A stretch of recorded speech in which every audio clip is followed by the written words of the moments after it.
الحمد لله رب العالمين والعاقبة للمتقين والصلاة والسلام على رسوله سيد المرسلين رحمة للعالمين شفيع المذنبين سيد الأولين والآخرين سيدنا ومولانا محمد رسول رب العالمين وعلى آله وصحبه أجمعين. أما بعد فأعوذ بالله من الشيطان الرجيم. بسم الله الرحمن الرحيم. وقوم نوح لما كذبوا الرسل أغرقناهم وجعلناهم للناس آية وأعتدنا للظالمين عذابا أليما. وعادا وثمود وأصحاب الرس وقرونا بين ذلك كثيرا وكلا ضربنا له الأمثال وكلا تبرنا تتبيرا. صدق الله العلی العظیم. محبت کے ساتھ ایک مرتبہ دروشی پڑھ لیجئے. اللہم صلی علی سیدنا و مولانا محمد معدن الجود والکرم وآلہ وصحبہ وبارک وسلم. الصلاة والسلام علیک یا رسول اللہ. الصلاة والسلام علیک یا حبیب اللہ. الصلاة والسلام علیک یا رحمة للعالمین وعلى آلك وأصحابك يا شفيع المذنبين. حمد و صلاۃ کے بعد قرآن کریم کی سورۃ الفرقان کی تفسیر آپ سن رہے ہیں. آپ نے سنا کہ نوح علیہ السلام کی قوم نے جب رسولوں کو جھٹلایا، اللہ نے ان کو ڈبو دیا اور انہیں لوگوں کے لیے نشانی بنا دیا. اور اللہ فرماتا ہے ہم نے ظالموں کے لیے دردناک عذاب تیار کر رکھا ہے. اور قوم عاد اور قوم سمود اور کنویں والوں کو اور ان کے بیچ بہت سی سنگتیں ایسی ہیں، اللہ نے ان کا ذکر کیا اور ہم نے سب سے مثالیں بیان فرمائی اور سب کو تباہ کر کے مٹا دیا. اس حوالے سے آپ خاصی تفصیل سن چکے ہیں. ایک رسول کا جھٹلانا تمام رسولوں کا جھٹلانا. میں نے آپ کو بتایا تھا آج بھی عیسائی یہودی آپس میں ایک دوسرے کو نہیں مانتے، لیکن مسلمان ایمان مفصل میں پڑھتا ہے کہ وہ اللہ کے سب رسولوں پر ایمان لایا. یعنی اس کے لیے ضروری ہے کہ اللہ کے ہر رسول کو مانے. میرے دوستوں اور بزرگوں، آئندہ پیدا ہونے والی نسلیں، آنے والی نسلیں یہ پہلوں کے قصے سن کر کہ کیسے ان لوگوں نے نافرمانی کی اور پھر ان کا انجام کیا ہوا، وہ کیسے مٹائے گئے، کیسے ڈبوئے گئے، کس طرح سزا دیے گئے، یہ ساری تفصیل جب ہمیں مل جاتی ہے تو پھر ہمیں سبق حاصل کرنا چاہیے۔ ہم نے اگر ان کو غرق ہوتے دیکھا نہیں، مگر یہ ایک حقیقت ہے، جنہوں نے دیکھا انہوں نے بھی بیان کیا، تو اب اگر کوئی عبرت نہ پکڑے، سبق حاصل نہ کرے، تو پھر اس کے لیے کوئی بھلائی نہیں ہے۔ کافروں کے لیے، انکار کرنے والوں کے لیے اور ان کے دیکھا دیکھی، ان کے پیچھے لگنے والوں کے لیے تفصیل بیان کر دی گئی۔ اللہ تعالی نے قوم عاد، ہود علیہ السلام کی قوم، قوم سمود، صالح علیہ السلام کی قوم، کنویں والے شعیب علیہ السلام کی قوم، جن کے گھر کے آس پاس کنویں تھے، ان سب کا حال بیان کیا۔ وہ کنووں کو وزنی پتھروں سے ڈھک دیتے تھے اور پھر اپنا وقت مقرر کیا ہوا تھا کھول کر پانی لیتے تھے۔ اللہ تعالی نے ان قوموں کی ہلاکت، بربادی، تباہی کا بیان کر دیا کہ یہ کس طرح تباہ ہوئے۔ اب آنے والے ان کے واقعات سن کر سبق حاصل کریں، اور سننے والے اگر عبرت حاصل نہیں کرتے تو اس کا مطلب وہ اپنے لیے کوئی بھلائی نہیں کرتے۔ آگے اللہ تعالی ارشاد فرماتا ہے، وَلَقَدْ أَتَوْا عَلَى الْقَرْيَةِ الَّتِي أُمْطِرَتْ مَطَرَ السَّوْءِ أَفَلَمْ يَكُونُوا يَرَوْنَهَا بَلْ كَانُوا لَا يَرْجُونَ نُشُورًا۔ اور ضرور یہ ہو آئے ہیں اس بستی پر جن پر برا برساؤ برسا تھا، تو کیا یہ اسے دیکھتے نہ تھے، بلکہ انہیں جی اٹھنے کی امید تھی ہی نہیں۔ یہ کس کا بیان ہے؟ قوم لوط علیہ السلام، حضرت لوط علیہ السلام کی قوم کی بستیاں یہ بدفعلی کرتے تھے، اور قوم لوط کی برائی لوگوں کو معلوم ہے، عورتوں کو چھوڑ کر کم سن بچوں کے ساتھ زیادتی کرتے تھے۔ اللہ نے ان پر پتھر برسائے، بجائے پانی کے ان پر کیا برسا؟ پتھر۔ اللہ فرمایا مطر السوء، مطر بارش کو کہتے ہیں، سوء بری بارش ہوئی ان پر۔ کس چیز کی؟ بجائے پانی کے ان پر پتھر برسے۔ اور اہل عرب تجارت کے لیے جب ملک شام کی طرف جاتے تھے، راستے میں یہ اجڑی ہوئی، الٹی ہوئی بستیاں دیکھتے تھے۔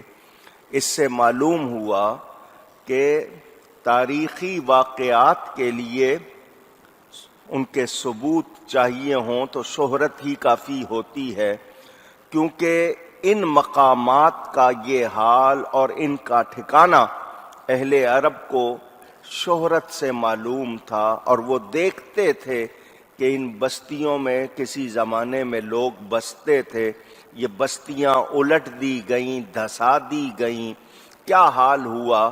اس وقت ان پر قرآن نہیں پڑھا گیا تھا، انہوں نے قرآن نہیں سنا تھا، شہرت سے ان کو یہ بات معلوم ہوتی۔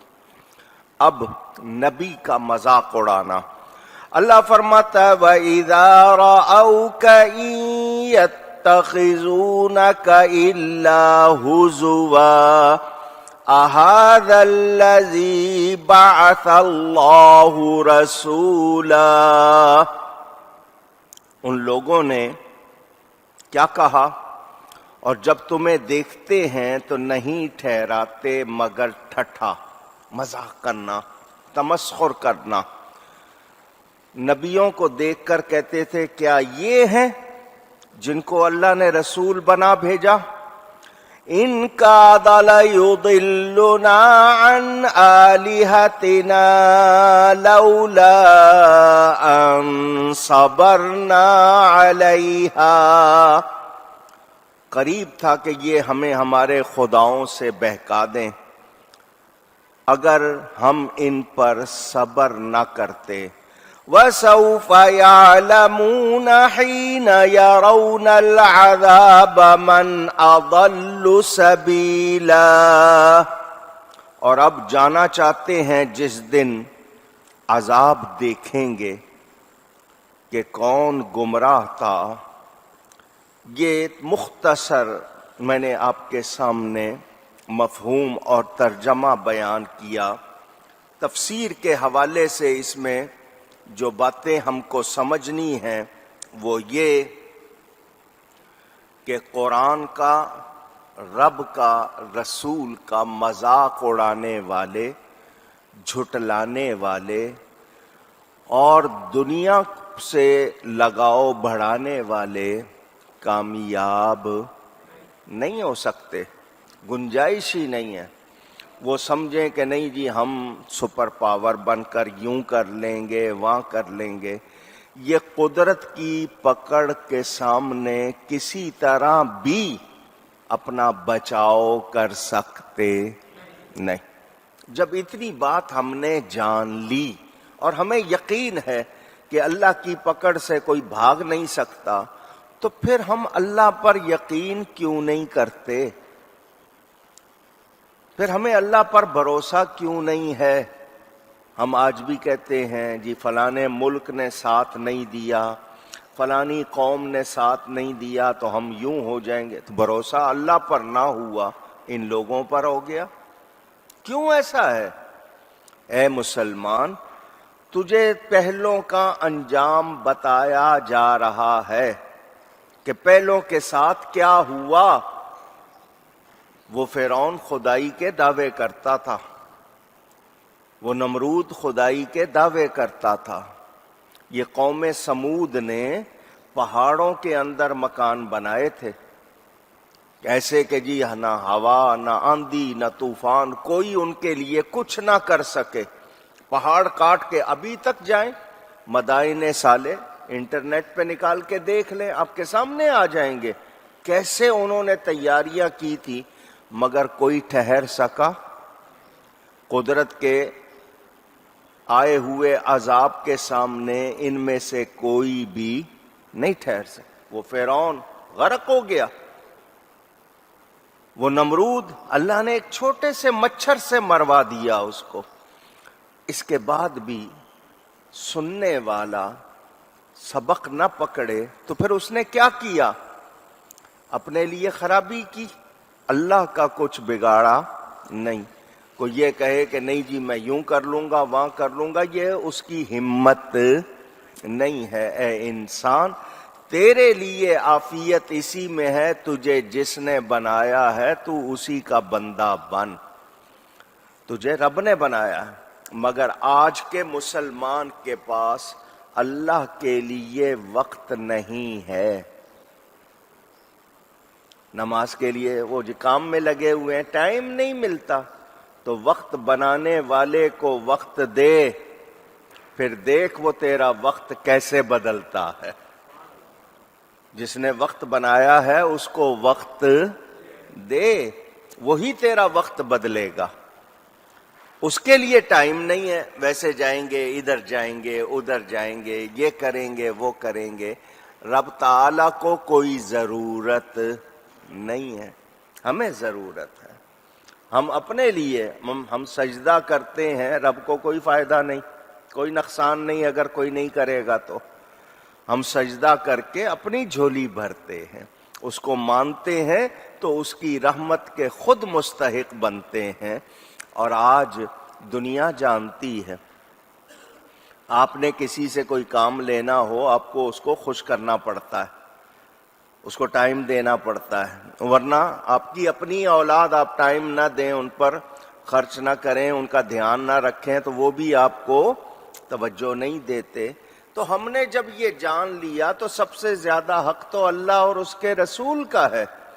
اور ادھر ہمارا دھیان ہی نہیں ہے۔ وہ یہ نہیں کہتے کہ کماؤ نہیں، محنت نہیں کرو، کھاؤ نہیں، آرام نہیں کرو، اچھا پہنو نہیں، اچھی جگہ رہو نہیں، وہ یہ نہیں کہتے۔ وہ کیا کہتے ہیں؟ شکر کرو، ایمان والے بنو، جو عمل کرنے۔ 5 نمازیں ہیں روزانہ، 24 گھنٹے ہیں، کتنا ٹائم لگتا ہے 5 نمازوں میں؟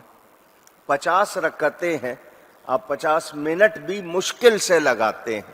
اول تو 50 پڑھتا کوئی نہیں۔ 17 فرض ہیں 5 نمازوں میں، باقی رکعتیں واجب یا جو سنت موقدہ ہیں وہ آپ پڑھتے ہیں۔ 3 واجب ہو گئے، 20 رکعتیں لازمی ہیں، باقی سنت موقدہ اور غیر موقدہ ہیں، وہ بھی ہم نہیں پڑھتے۔ 24 گھنٹے میں ہمارے پاس آدھا پونا گھنٹہ نہیں ہے کہ ہم لگا دیں، اور باقی چیزوں کے لیے ہم کیا کچھ کرتے ہیں، اور پھر امید رکھیں کہ ہمارا بھلا ہو جائے، تو پھر ہم سمجھداری دکھا رہے ہیں؟ نہیں۔ تو یہ ہمیں سوچنا چاہیے۔ قرآن نے ہمیں یہ بتایا کہ کہنا ماننے والوں کے لیے بہت سی نعمتیں ہیں، برکتیں ہیں، اگر وہ چاہیں تو۔ چاہنے کا مطلب کیا ہے؟ کہ ہم محنت کریں، اور اگر محنت کر کے ہم اللہ تعالی کی رضا کے لیے کچھ کرتے ہیں تو اس سے ہمیں ہی فائدہ ہوتا ہے۔ آپ نے تسبیح پڑھی ہے، آپ نے تسبیح پڑھ کے کس کو فائدہ پہنچایا ہے؟ خود کو۔ نماز پڑھی ہے، کس کو فائدہ پہنچایا ہے؟ خود کو۔ قرآن پڑھا ہے، کس کو فائدہ پہنچایا ہے؟ خود کو۔ آج مجھے بتائیں، پاکستان میں، چلیں آپ چھوڑیں، اپنا شہر دیکھیں، اپنا علاقہ دیکھیں، احوال آپ کے سامنے، جتنے احوال ہیں، ہم لوگ 24 گھنٹے کس طرح گزارتے ہیں۔ ہم ایک ہی دن میں سوچ لیں، ہمارے سامنے رزلٹ آ جائے گا ہم نے اپنا کیا حال کیا ہوا ہے۔ کتنا وقت ہم ضائع کرتے ہیں، کتنا وقت ہمارا کام میں گزرتا ہے، اور کتنا وقت ایسا ہے جو ہم اللہ کی یاد کرتے ہیں۔ آپ اللہ کے لیے ہو جاؤ، آپ کا سونا بھی عبادت بن جائے گا، آپ کا کھانا بھی عبادت بن جائے گا۔ کیوں؟ عبادت کرنے کے لیے آرام بھی ضروری ہے، عبادت کرنے کے لیے صحت بھی چاہیے، تو آپ کا کھانا پینا سونا بھی عبادت بن جائے گا۔ کب؟ جب آپ اللہ کے لیے ہو جاؤ گے۔ مگر ہم تو اللہ کے لیے اپنے آپ کو بناتے ہی نہیں، ہم تو اپنے آپ کو رکھا دنیا کے لیے، خواہشات کے لیے۔ تو ہمیں سوچنا ہوگا۔ میرے دوستوں اور بزرگوں،